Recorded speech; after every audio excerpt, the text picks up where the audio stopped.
Good morning class. Last class में हम लोगों ने रेस्टिंग पोटेंशियल का जो टॉपिक है उसको डिस्कस किया था, मेम्ब्रेन पोटेंशियल को हम लोगों ने डिस्कस किया था। That was in context with the conduction of nerve impulses. ठीक है, तो रेस्टिंग पोटेंशियल जो मैंने आप लोगों को कल एक्सप्लेन किया था, उस कंडीशन में नर्व सेल के एक्सॉन की कंडीशन कैसे होती है, कौन सा आयन अंदर होता है और कौन सा आयन बाहर होता है। रेस्टिंग पोटेंशियल में पोटेशियम आयन अंदर रहता है और सोडियम आयन को कम रहता है। हाँ, और सोडियम आयन बाहर की तरफ ज़्यादा रहता है। ठीक है, तो एक्सॉन के बाहर की तरफ जब सोडियम आयन का कंसंट्रेशन ज़्यादा हो और एक्सॉन के मेम्ब्रेन के अंदर, ठीक है, पोटेशियम आयन का कंसंट्रेशन जब ज़्यादा हो, ठीक है, तो उस समय चार्जेस कैसे होते हैं, बाहर कौन सा चार्ज होता है, पॉजिटिव। हाँ, और अंदर नेगेटिव चार्ज क्यों होता है अंदर, वहाँ क्लोरीन रहते हैं जो नेगेटिवली चार्ज होते हैं, प्रोटीन्स होते हैं जो कि नेगेटिवली चार्ज्ड होते हैं। तो नेगेटिवली चार्ज प्रोटीन्स के वजह से अंदर का चार्ज होता है नेगेटिव और बाहर का चार्ज होता है पॉजिटिव। ठीक है, तो रेस्टिंग पोटेंशियल में इस तरीके की कंडीशन प्रेजेंटली है। ठीक है, ऐसा मान के चलते हैं। अब जब कभी भी कोई भी एक्सॉन रेस्टिंग पोटेंशियल में होता है, ठीक है, उसके बाद आता है एक्शन पोटेंशियल। ठीक है, तो रेस्टिंग पोटेंशियल में जब कभी भी कोई एक्सॉन था, ठीक है, तो उसको हम लोगों ने कौन सा स्टेट बोला था, पोलराइज्ड स्टेट बोला था। ठीक है, तो वहाँ पे क्या हो गया था, पोलराइजेशन हो चुका था। ठीक है, अब जब कभी भी नर्व इम्पल्सेस के कंडक्शन की बात आती है, ठीक है, तो जैसे ही, ठीक है, जैसे ही कोई भी नर्व सेल किसी भी स्टिम्युलस को क्या करता है, गेन करता है, या कोई नर्व सेल को स्टिम्युलस मिलता है, ठीक है, तो स्टिम्युलस मिलते साथ ही रेस्टिंग पोटेंशियल में चेंज आता है और रेस्टिंग पोटेंशियल के बाद सीन में कौन आता है, एक्शन पोटेंशियल आता है। ठीक है, तो बेसिकली होता क्या है कि suppose if this axon, okay, this is a segment of the axon, ठीक है, and this axon is currently in the resting potential, okay, means that it is in the polarized state. ठीक है, तो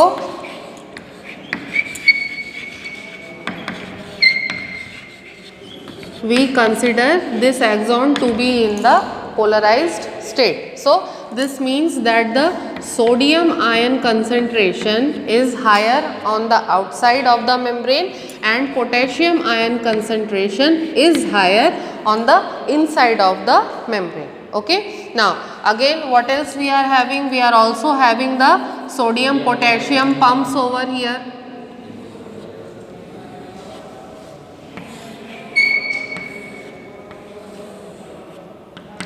Okay, like this we also have the sodium potassium pumps as well. Okay, now suppose कि कोई भी stimulus जो है nerve cell को मिलता है, ठीक है, तो नर्व सेल को जैसे ही स्टिम्युलस मिलता है, डेंड्राइट्स जो है स्टिम्युलस को रिसीव करते हैं। ठीक है, तो रिसीव करने के बाद में डेंड्राइट्स क्या करेंगे कि ये जो नर्व इम्पल्स होगा, ठीक है, ये जो स्टिम्युलस होगा, इस स्टिम्युलस को कहाँ कंडक्ट कर देते हैं, एक्सॉन की तरफ इस स्टिम्युलस को कंडक्ट कर देते हैं। ठीक है, अब जैसे ही एक्सॉन को कोई स्टिम्युलस मिलता है, ठीक है, तो स्टिम्युलस मिलने पर क्या होता है कि जो एक्सॉन का रेस्टिंग पोटेंशियल होता है उसमें बेसिकली चेंज आ जाता है। कैसे चेंज आता है कि जैसे ही एक्सॉन को कोई स्टिम्युलस मिलेगा, तब क्या होता है कि इस पर्टिकुलर लोकेशन पर, ठीक है, सपोज यहाँ पर जो है स्टिम्युलस यहाँ तक पहुँच चुका है। ठीक है, अब अगर हम लोग पूरे एक्सॉन की लेंथ को हम लोग डिवाइड करें, उसको हम लोग साइट ए, साइट बी और साइट सी, तीन साइट्स में डिवाइड करते हैं। This is the site A, okay, then we have the site B and finally we are having the site C. ठीक है, ये सपोजेडली, ठीक है, सपोजेडली समझने के लिए हम लोगों ने तीन साइट्स में डिवाइड किया है, साइट ए, साइट बी और साइट सी। ठीक है, अब अगर मान के चलते हैं हम लोग कि साइट ए जो है यहाँ पर, ठीक है, जो स्टिम्युलस है वो पहुँचा, ठीक है, तो साइट ए पर स्टिम्युलस जैसे ही पहुँचता है तो इस पर्टिकुलर एरिया में क्या होगा कि सोडियम आयन के लिए मेम्ब्रेन की परमिएबिलिटी जो है वो इंक्रीज हो जाएगी। ठीक है, तो मेम्ब्रेन की परमिएबिलिटी जैसे ही चेंज होगी तो क्या होगा कि सोडियम आयन जो है वो सोडियम पोटेशियम पंप के हेल्प से क्या करेगा, मेम्ब्रेन के अंदर की तरफ आ जाएगा। तो सोडियम आयंस क्या होंगे, सोडियम आयंस आ जाएंगे अंदर की तरफ। ठीक है, अब सोडियम आयंस जब अंदर की तरफ आ जाएंगे तो यहाँ पे पहले से पोटेशियम के भी आयंस हैं और अब सोडियम के भी आयंस आ गए, ठीक है। तो पॉजिटिव चार्ज क्या हो जाएगा, इंक्रीज हो जाएगा, ठीक है। पॉजिटिव चार्ज क्या हो जाएगा, इंक्रीज हो जाएगा, ठीक है। अब जैसे ही यहाँ पर पॉजिटिव चार्ज इंक्रीज हुआ तो पॉजिटिव चार्ज इंक्रीज होने से अभी तक यहाँ का रेस्टिंग पोटेंशियल क्या था, एवरेज हम लोग मान लेते हैं -70 मिली वोल्ट इसका रेस्टिंग पोटेंशियल था अभी तक, ठीक है। वो भी किस केस में था, जब यहाँ पे नेगेटिव चार्ज ज़्यादा था उस केस में था, ठीक है। अब यहाँ पे चार्जेस जो है वो रिवर्स हो गए हैं, पॉजिटिव चार्ज ज़्यादा इंक्रीज हो गया है। तो ये जो -70 मिली वोल्ट का जो एवरेज रेस्टिंग पोटेंशियल था इसमें क्या हो जाता है, चेंज आ जाता है और -70 मिली वोल्ट जो है ये पॉजिटिव की तरफ मूव करने लगता है, पॉजिटिव चार्ज की तरफ, ठीक है। तो -70 मिली वोल्ट से कहाँ पर आएगा, पहले 0 मिली वोल्ट पर आएगा चार्ज और 0 मिली वोल्ट के बाद में फिर ये और आगे बढ़ेगा और +30 मिली वोल्ट के तरफ जो है ये चार्ज मूव कर जाएगा। वो वहीं रहेगा, ठीक है। अब यहाँ पर क्या हो गया, पॉजिटिव चार्ज इंक्रीज हुआ, रेस्टिंग पोटेंशियल -70 मिली वोल्ट से इंक्रीज होकर के 0 मिली वोल्ट पे आया और फाइनली 0 मिली वोल्ट से भी इंक्रीज होकर के कहाँ पर आएगा, +30 मिली वोल्ट तक आ जाएगा, ठीक है। अब ये जो चार्जेस में चेंज आया, ठीक है, चार्जेस में चेंज आ गया, जो आपका पोटेंशियल डिफरेंस था उसमें चेंज आ गया, उस वजह से क्या होता है, यहाँ पे एक स्पाइक या एक एनर्जी का इम्पल्स जो है वो जनरेट होता है, ठीक है।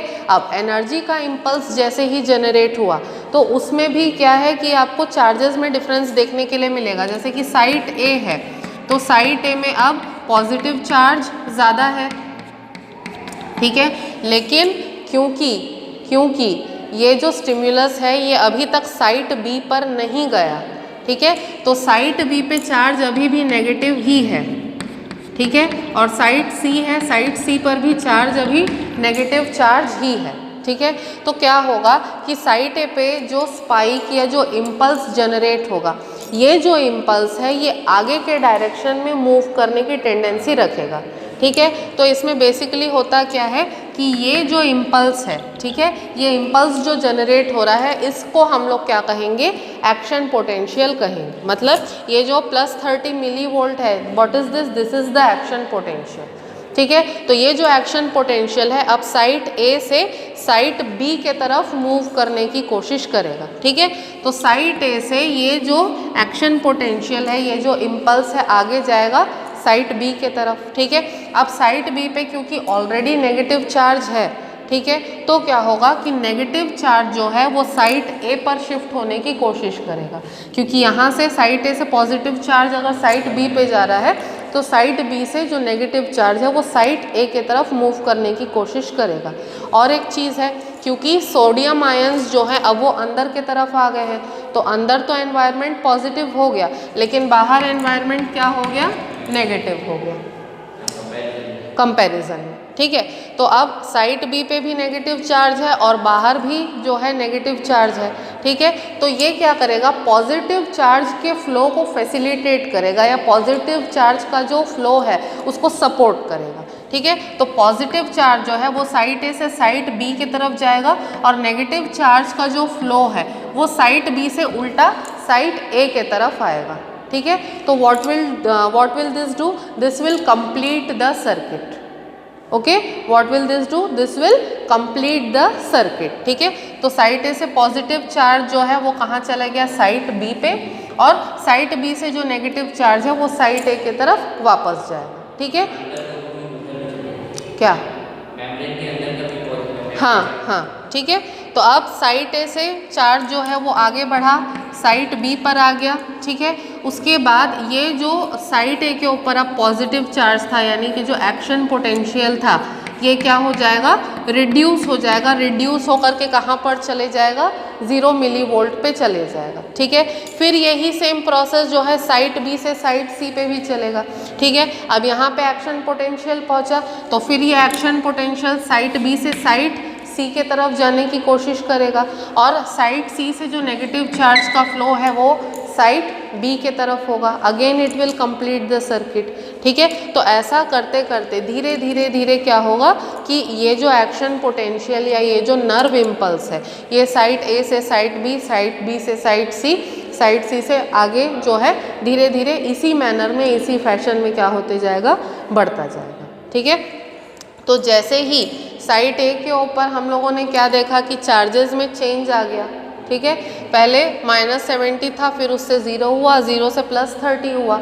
ठीक है। तो जैसे ही +30 मिलीवोल्ट का चार्ज जो है, ठीक है, वो साइट ए पे जनरेट होता है, तब क्या होगा कि अभी तक ये जो एक्सॉन पोलराइज्ड स्टेट में था ये किस में कन्वर्ट हो जाएगा, ये डीपोलराइज्ड स्टेट में कन्वर्ट हो जाएगा।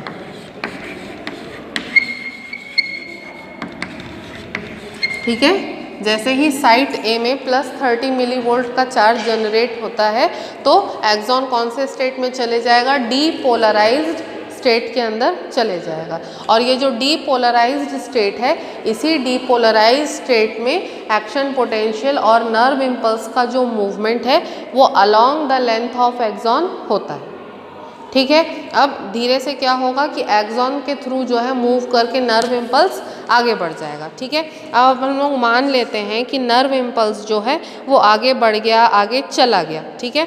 तो नर्व इम्पल्स के आगे बढ़ने के बाद क्या होता है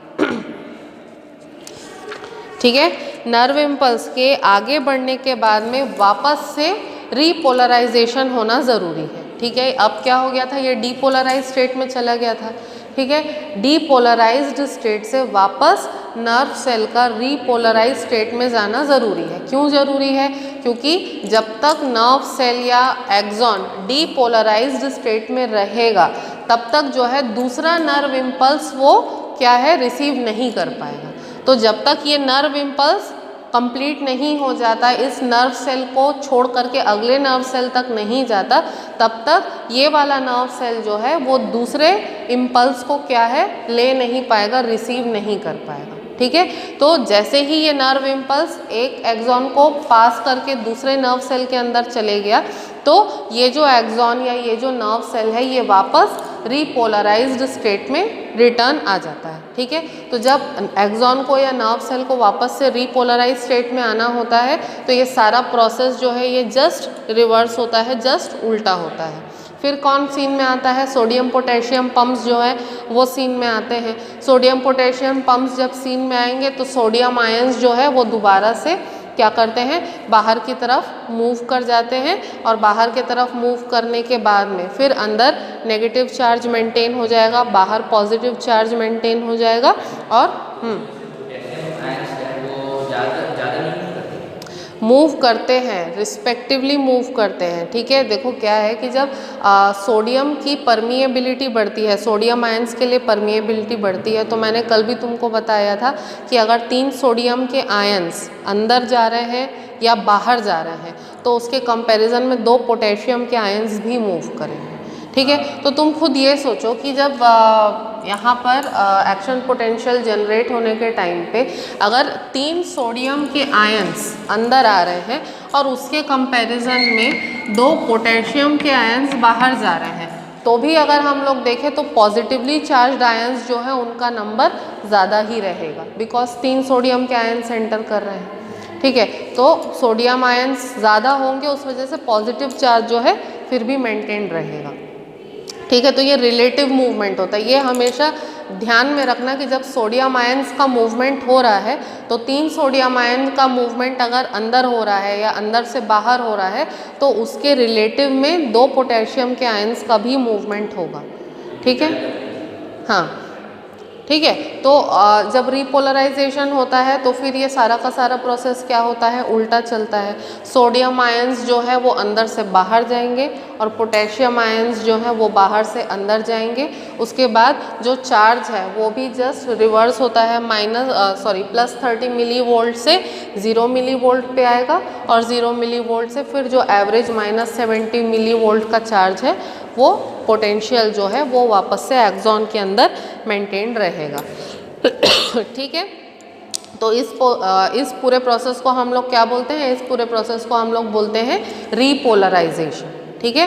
पहले क्या होगा, पोलराइजेशन, फिर डीपोलराइजेशन और फिर रीपोलराइजेशन, ठीक है। तो रीपोलराइजेशन होने के बाद में वापस से जो नर्व सेल है वो पोलराइज स्टेट में रिटर्न हो जाएगा, और जैसे ही पोलराइज स्टेट में नर्व सेल जाएगा तो वो दोबारा से दूसरा कोई नर्व इम्पल्स जो है या दूसरा कोई स्टिमुलस है उसको इजीली रिसीव कर पाएगा, और ये प्रोसेस जो है कंटिन्यूसली एज इट इज़ चलेगा। क्लियर है? और एक चीज़ कि जब रीपोलराइजेशन का प्रोसेस होता है, ठीक है, जब रीपोलराइजेशन का प्रोसेस होता है तो ये पूरा प्रोसेस कंप्लीट होने में कुछ मिली सेकेंड्स का टाइम लगता है, 0.3 मिली सेकेंड्स का टाइम लगता है, ठीक है। हाँ, रीपोलराइजेशन कंप्लीट होने में जो है आपको कुछ मिली सेकेंड्स का टाइम लगता है। तो ये जितना टाइम लगता है मिली सेकेंड्स में, ठीक है, इस पूरे प्रोसेस को मतलब रीपोलराइजेशन होने का जो पूरा फेज़ है या पूरा स्टेप है, इसको हम लोग बोलते हैं रिफ्रैक्टरी पीरियड।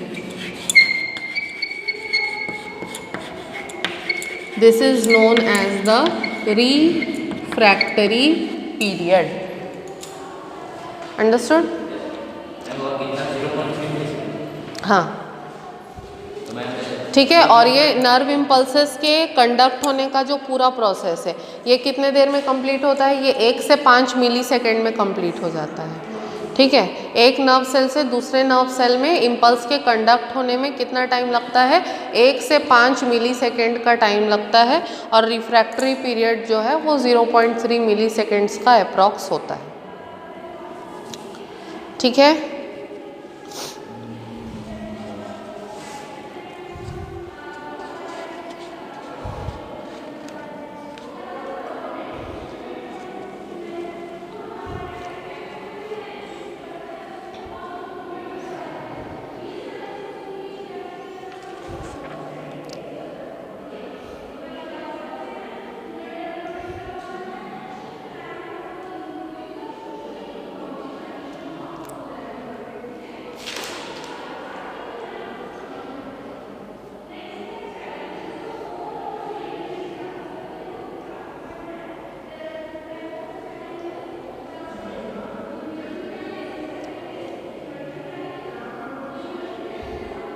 तो इसके नर्व इम्पल्स के जो कंडक्शन होते हैं उसमें एक्सॉन भी ज़्यादा रोल प्ले करते हैं। हाँ, एक्सॉन का मेन रोल है।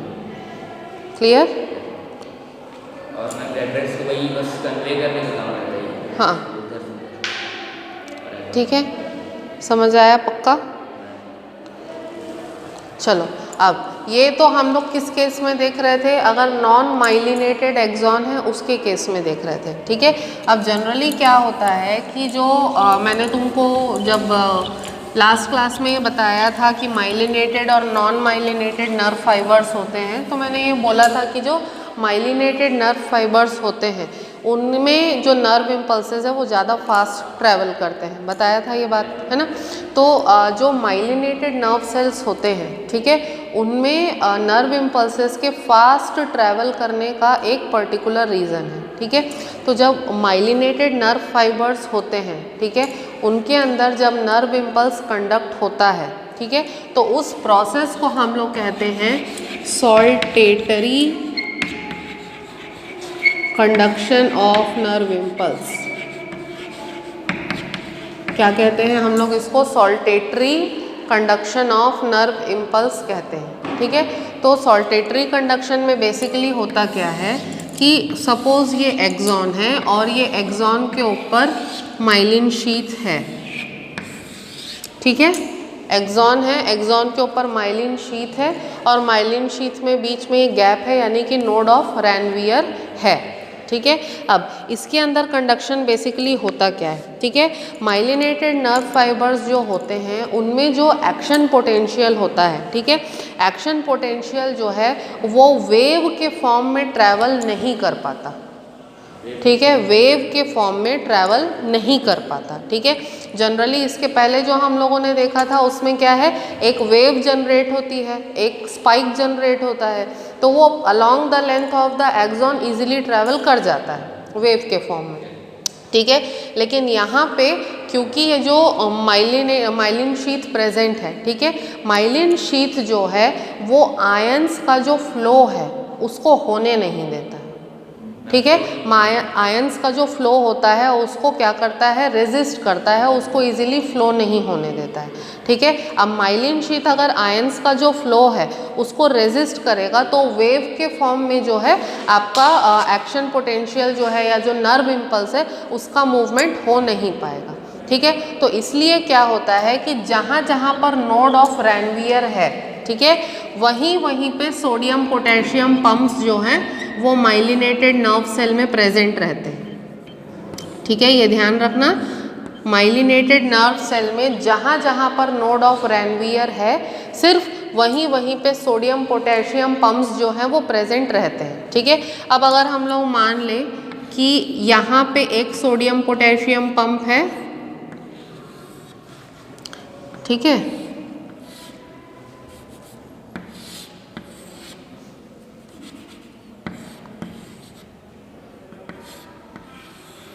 इस तरीके से अगर हम लोग मान लें कि यहाँ पे एक नोड ऑफ रैनवियर है, ठीक है, और इस नोड ऑफ रैनवियर पे एक सोडियम पोटेशियम पंप है, और यहाँ भी ऐसे ही मान लें कि यहाँ एक नोड ऑफ रैनवियर है, यहाँ पे सोडियम पोटेशियम पंप इस तरीके से प्रेजेंट है। तो saltatory conduction of nerve impulse में क्या होगा कि जो नर्व इम्पल्स या जो एक्शन पोटेंशियल जनरेट होगा वो यहाँ पर ही नोड ऑफ रैनवियर पर ही जनरेट होगा। हाँ, नोड ऑफ रैनवियर पूरे लेंथ में जनरेट नहीं होगा, सिर्फ नोड ऑफ रैनवियर पे ही जनरेट होगा। अब क्योंकि बीच में माइलिन शीथ है तो ये क्या करेगा, फ्लो ऑफ आयंस जो है उनको स्टॉप करता है, फ्लो ऑफ चार्जेस को स्टॉप करता है। तो यहाँ पर से जो एक्शन पोटेंशियल या नर्व इम्पल्स है वो जंप करेगा सेकेंड नोड ऑफ रैनवियर पर, ठीक है, और फिर सेकेंड नोड ऑफ रैनवियर से फिर थर्ड नोड ऑफ रैनवियर के ऊपर इस तरीके से जंप करेगा, ठीक है। जो इम्पल्स रहेगा वो वेव के फॉर्म में ट्रैवल नहीं करेगा, पार्टिकल। हाँ, उसमें जो आयंस का फ्लो होगा ना वो इधर अंदर के तरफ से ना हो के ऊपर की तरफ से होगा, इसीलिए नर्व इम्पल्स जो है वो जंप करेगा, ठीक है। तो इसमें बेसिकली होता क्या है कि नोड ऑफ रैनवियर और नोड ऑफ रैनवियर जो है, ठीक है, तो उसमें जो डीपोलराइजेशन है, ठीक है, डीपोलराइजेशन जो है वो सिर्फ नोड ऑफ रैनवियर पर ही होगा, ठीक है। और ये जो डीपोलराइजेशन है जब नोड ऑफ रैनवियर पे होगा तो यहाँ पर एक डीपोलराइजेशन हुआ, फिर यहाँ पर दूसरा डीपोलराइजेशन होगा, तो जो फ्लो ऑफ आयंस है वो ऊपर की तरफ से होगा, अंदर की तरफ से नहीं होगा, ठीक है। इसीलिए हम लोग बोलते हैं कि जो एक्शन पोटेंशियल है या नर्व इम्पल्स है वो एक नोड से दूसरे नोड पर जंप करेगा। मैम तो जो पहले वाला रहेगा उसमें पोलराइजेशन होगा और दूसरे वाले में डीपोलराइजेशन। हाँ हाँ, ठीक है, वो वापस से स्टार्ट कर देगा, अपने पुराने स्टेट में जाने की कोशिश करने लगेगा, और सेकेंड डीपोलराइजेशन फिर सेकेंड नोड ऑफ रैनवियर पे होगा, फिर ये वापस रिपोलराइजेशन की तरफ जाने लगेगा और ये डीपोलराइज होगा। तो इस तरीके से क्या होगा कि जो नर्व इम्पल्स है वो एक नोड ऑफ रैनवियर से दूसरे नोड ऑफ रैनवियर पर जंप करेगा। तो इस तरीके का जो नर्व इम्पल्स का कंडक्शन होता है इसको हम लोग कहते हैं सॉल्टेटरी कंडक्शन।